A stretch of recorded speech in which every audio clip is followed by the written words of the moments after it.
நீரின்றி அமையாது உலகு. இது வான்புகழ் வள்ளுவனின் அமுத வாக்கு. மனிதன் உயிர் வாழ்வதற்கு அத்தியாவசிய தேவையான உணவு உற்பத்தி மற்றும் குடிநீர் தேவையை பூர்த்தி செய்வது நீர் ஆதாரங்களே ஆகும். 17ஆம் நூற்றாண்டின் இறுதியில் தமிழ்நாடு மற்றும் இந்தியாவின் பிற பகுதிகளிலும் உணவு பஞ்சம் தலைவிரித்து ஆடியது.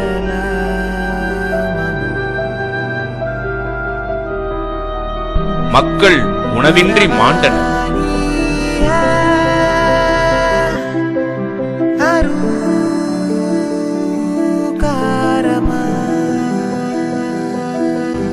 பின்பு 1887ஆம் ஆண்டு அணை கட்டும் வேலை தொடங்கி, இதுதான் உங்களுடைய வாழ்க்கை, இதுதான் உங்க பிள்ளைங்களோட முன்னேற்றம், இதுதான் நாளைக்கு உங்களுடைய பொழைப்பு, தொழில், சோறு, இடம், உடை, சந்தோஷம் எல்லாம்.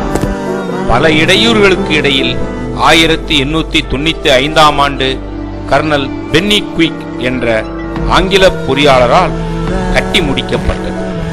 ஆங்கில அரசின் திட்டமாய் நிறைவேற வேண்டிய பெரியார் அணை ஒரு தனி மனித தியாக சாதனையாய் மாறிய கடந்த காலத்தை நினைத்து நிகழ்காலம் வியக்கிறது. அடிவேர் தந்த வேர்வைக்கு ஈடில்லையே, இந்த ஊர் பூக்கும் நேரத்தில் நீ இல்லையே.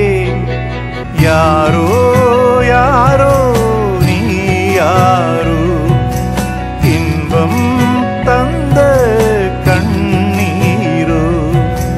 யார் பெற்ற மகனோ நீ, யார் பெற்ற மகனோ, இந்த ஊர் கும்பிடும் குலசாமி இவன்.